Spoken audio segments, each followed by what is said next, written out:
It's been days and the taps remain dry, leaving scores of residents frustrated, jostling for water wherever they can. Cemeteries like this at West Park, where water supply is still available, are not spared.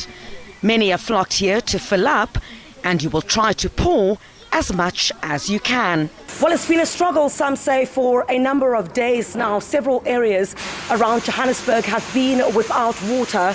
Many residents looking to garages such as this that have been providing water for them. As you can see here behind me, these buckets have been put in a row to ensure that they're filled up, and residents keep coming back to take the buckets that have been filled with water just in order to survive.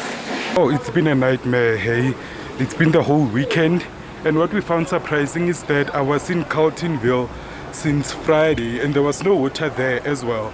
So it was quite a shock to find that it's pretty much most of Gauteng that doesn't have water, and we find it to be quite a disappointment. We think it's going to be one thirsty Christmas.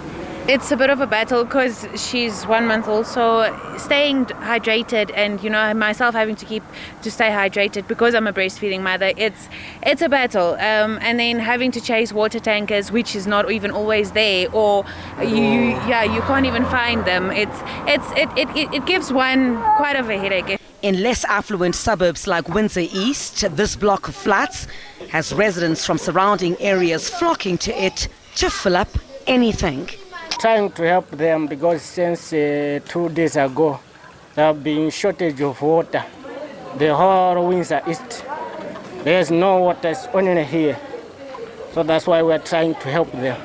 It's been a struggle to bath, cook and even quench your thirst in the heat wave. It's been a bit of a train smash, especially with because we can't get any fresh water. There's fresh water, the tankers that were promised, nothing's been found, so we have to depend on the neighbours, especially neighbours with boreholes and stuff. They've been a great help actually to the community, so I want to say grateful, say thank you and be very grateful for them, because if it wasn't for them, especially I think around here, a lot of people would be in a lot of Community leaders say even the water tankers promised have not reached all residents affected. Across the board, people have been battling, from well-to-do people who have their own borehole water right through to people who don't have any access to any water.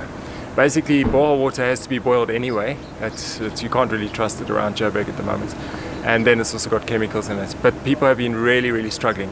I know of a person who had to leave hospital because they couldn't sterilize the equipment.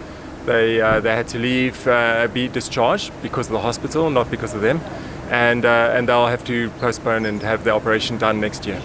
There are other people who have newborn babies, people who are just across the board are struggling with water. So I think the communication from Joburg Water has been very poor. They really need to do a much better job than what they have been doing.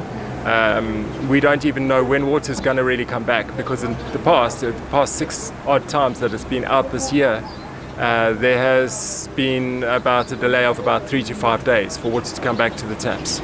We expect it to come back quicker now because they've stored up some water in reservoirs, but if it's still going to take a long time for water to come back to those reservoirs from the Rand water pumping, then I expect there'll be another outage before it finally stabilizes. Johannesburg Water says some areas are recovering, but for others it's still going to be a few more days. So I'll start with Swartkopjies, which was completed on Saturday. So recovery for that system is in progress. And residents in that supply zone, which is Berea, Yeoville, the Johannesburg Inncer City, can expect water later today or tomorrow. Then Eikenhof, which is scheduled for completion at 9 p.m. this evening. Recovery will take a couple of days, Criselda, as you know. Once Rand Water finishes maintenance, then Johannesburg Water Systems then recover, then the technical teams monitor the filling up of our reservoirs and towers. So we are looking at from tomorrow morning up until or before the end of this week in terms of full recovery of the systems. For many of these residents, while this has put a damper on festivities, they're hoping it will be short-lived. Criselda Lewis, SABC News in Johannesburg.